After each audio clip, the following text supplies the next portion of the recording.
Sir, ಬಿಜೆಪಿಯವ್ರಿಗೆ ನಮ್ಮ ನಾಯಕರನ್ನ ಬೈತಿದ್ದಾರೆ. ಅವ್ರ ಲೀಡ್ರನ್ನ ಬೈದಾಗ ಅವ್ರ ಕೋಪ ಬರೋದಾದ್ರೆ ನಮ್ಮ ಲೀಡ್ರನ್ನ ಬೈದರೆ ನಮಗೆ ಕೋಪ ಬರಲ್ವಾ? ನೀವು ಮಾತಾಡೋದು ನಿಲ್ಲಿಸ್ರಪ್ಪ, ನಾವು ಮಾತಾಡೋದು ನಿಲ್ಲಿಸ್ತೀವಿ. ನೀವು ಒಂದು ಕಲ್ಲು ಹಾಕಿದ್ರೆ ನಾವು 4 ಕಲ್ಲು ಹಾಕ್ತೀವಿ.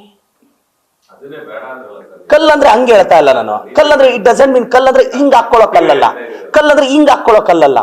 ಮಾತಲ್ಲಿ ಇದೆಲ್ಲ ವಾಗ್ಯುದ್ಧ. ಹಾ ಅಲ್ಲ, ಕ್ವಶನ್ ಅದಲ್ಲ.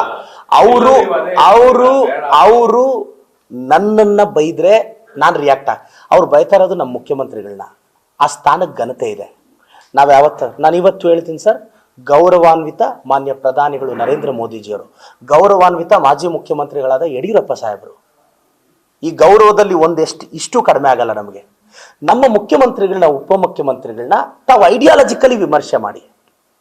ನಾನು ತಪ್ಪು ಅನ್ನಲ್ಲ, ಸರ್ಕಾರದಲ್ಲಿ ಇದೀವಿ, ನೀವು ವಿರೋಧ ಪಕ್ಷದವರು. ಆದರೆ ದಯವಿಟ್ಟು ಏಕವಚನದ ಪ್ರಯೋಗ ಬೇಡ ಸರ್. ನೋಡಿ, ಆ ಫೈಟ್ ಯಾರ ಮಧ್ಯೆ ಇರಬೇಕು? CM PM ಮಧ್ಯೆ ನಡೀಬೇಕು. ಅಲ್ಲಲ್ಲಿ ನಾನು ಹೇಳ್ತಾ ಇರೋದೇನು ಗೊತ್ತಾ, ಅವರಿಬ್ರು ಮಾತಾಡ್ಕೊಳ್ಳಿ ಸರ್. ಅದನ್ನ ಯಾರು ಅಟ್ಯಾಕ್ ಮಾಡಬೇಕು? ಕೇಂದ್ರ ಲೀಡರ್ಸು, ಯಡಿಯೂರಪ್ಪ ಸಾಹೇಬರು ಇಂಥವ್ರು ಮಾತಾಡಿದಾಗ ಸೀನಿಯರ್ ಲೀಡರ್ಸ್ ಆ ಲೆವೆಲ್ ಅಲ್ಲಿ ಇರೋರು. ನ್ಯೂಸ್ ಫಸ್ಟ್, ನಿರ್ಭೀತಿಯಿಂದ ನಿಮ್ಮ ಪರವಾಗಿ.